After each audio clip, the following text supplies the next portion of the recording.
In a world of backroom deals and hidden agendas, one meeting stood out for its defiant honesty. On July 24, 2025, the corridors of the White House echoed with the steady footsteps of a man carrying more than just diplomatic papers, but the weight of a nation's revolution. His name? General Kassoum Coulibaly. Once the formidable Minister of Defense, now Burkina Faso's official ambassador to the United States. On that day, Coulibaly presented his credentials directly to President Donald Trump, not behind closed doors, but in a fully publicized ceremony broadcast by the Burkinabes Ministry of Foreign Affairs and the embassy's own media channels. This moment isn't just a diplomatic routine. It comes amid rising tensions and shifting alliances. Under the leadership of Captain Ibrahim Traoré, Burkina Faso's new government has openly rejected any secret backdoor diplomacy with Washington.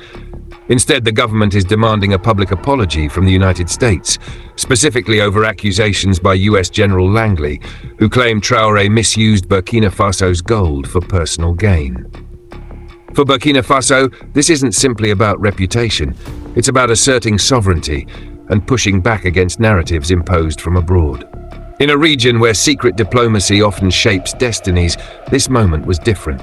Burkina Faso didn't sneak into Washington seeking favors.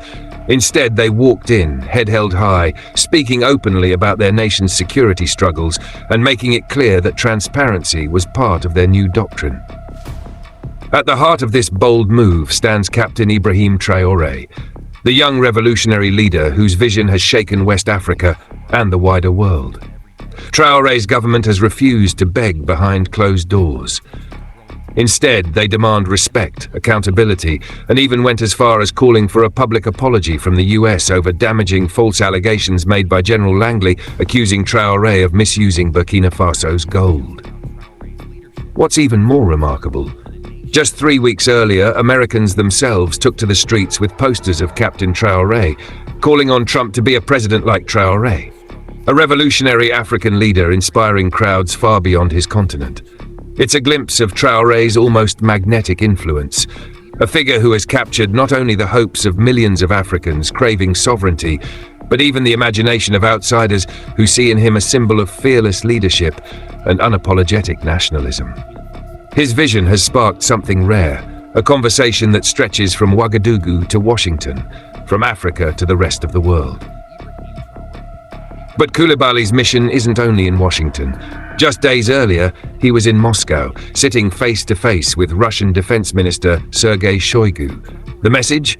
Burkina Faso will chart its course on its own terms, forming partnerships built not on fear, but on mutual respect. The meeting marks what Coulibaly described as the practical phase of defense cooperation between Burkina Faso and Russia, part of a broader strategy to diversify partnerships beyond traditional Western allies. Shoigu, highlighting the positive momentum of Russia-Burkina Faso relations, praised the country's readiness to deepen cooperation not only in defense, but also in economic projects. In a single week, Coulibaly's presence in both Washington and Moscow sends a strong message. Burkina Faso aims to engage global powers on its own terms, guided by principles of mutual respect and sovereignty, not subordination.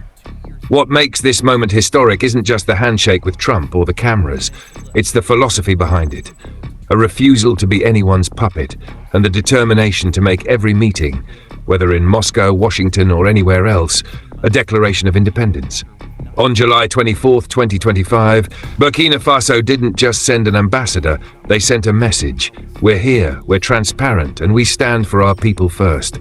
In a world shaped by secret alliances, General Kassoum Coulibaly stepped into the spotlight and spoke for a new Burkina Faso. Subscribe for more stories you won't see on mainstream news.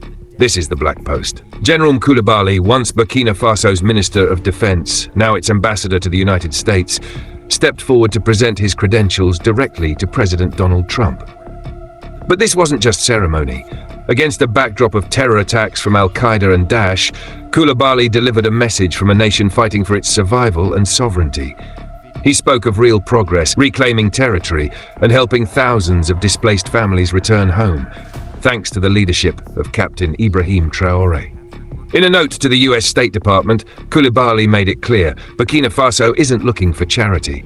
They aim to build a safer, more sovereign, and more resilient nation through balanced partnerships built on truth and mutual respect. President Trump responded with optimism, welcoming cooperation in trade, energy, mining, and telecommunications, signs of a relationship based on opportunity, not dependence.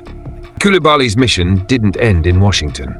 Days before, he was in Moscow, meeting Russian Defense Minister Sergei Shoigu, entering what he called the practical phase of defense cooperation, showing Burkina Faso will engage global powers on its own terms.